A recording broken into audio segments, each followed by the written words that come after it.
और आप जानते हैं जब राष्ट्रपति आते हैं तो देश में उत्साह और उमंग होता है।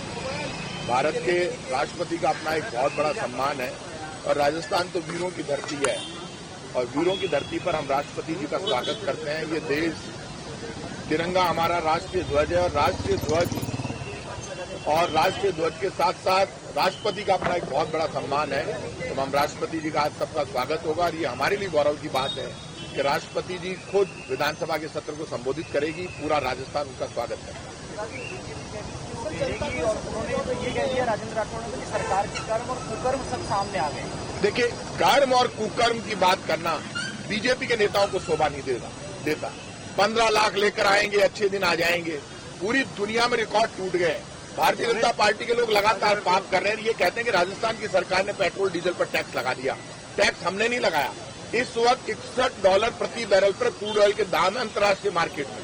सरदार मनमोहन सिंह जी जब प्रधानमंत्री थे, सोनिया गांधी जी यूपीए की चेयरपर्सन थी, तब क्रूड ऑयल के दाम $130 प्रति बैरल थे, लेकिन पेट्रोल और डीजल ₹70 लीटर के नीचे बेचते थे। आज तो $61 प्रति बैरल है, आधे से भी कम है। तो भाई साहब, आप ₹40 लीटर में बेचो ना। और ये कहते हैं राजस्थान की सरकार का टैक्स ज्यादा, झूठ बोलता है। 2014 में वसुंधरा जी की सरकार का जितना टैक्स था उससे कम टैक्स आज राजस्थान में है। इसलिए ये डायलॉगबाजी बंद करो और ये बताओ 9 साल की भारतीय जनता पार्टी की केंद्र सरकार की उपलब्धियां बताओ। आपने क्या किया? महंगाई, गरीबी, बेरोजगारी से पूरा देश परेशान है। आप खुद भ्रष्टाचार, महंगाई, गरीबी की फैक्ट्री चला रहे हैं। आम आदमी दुखी है। 2 करोड़ लोगों को रोजगार देने की बात आपने कही थी। 2 करोड़ लोगों को छोड़कर आपने 2 लाख लोगों को रोजगार नहीं दिया। इसलिए मानकर चलिए, भारतीय जनता पार्टी सिर्फ डायलॉगबाजी करती है, खुद की उपलब्धि एक बताती नहीं।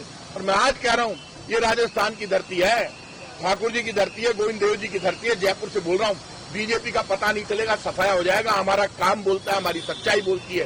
कोई भूखा नहीं सोएगा, इलाज के अभाव में किसी की मौत नहीं होगी, चाहे मेरा पूरा खजाना खाली हो जाए। यहाँ का चीफ मिनिस्टर ये बात कर रहा हो, राजस्थान की जनता का आशीर्वाद कांग्रेस के साथ है। इनका पता नहीं चलेगा और विधानसभा में इनको ठोक कर जवाब देंगे। इनका झूठ, फरेब और धोखा चलेगा नहीं।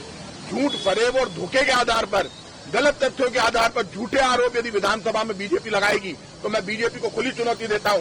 जो भार आपने झूठे आरोप, जो भ्रष्टाचार के राजस्थान की कांग्रेस की सरकार पर लगाए, यदि दम है तो सदन में टेबल करोगे, कानून कायदे के अनुसार बहस कराना।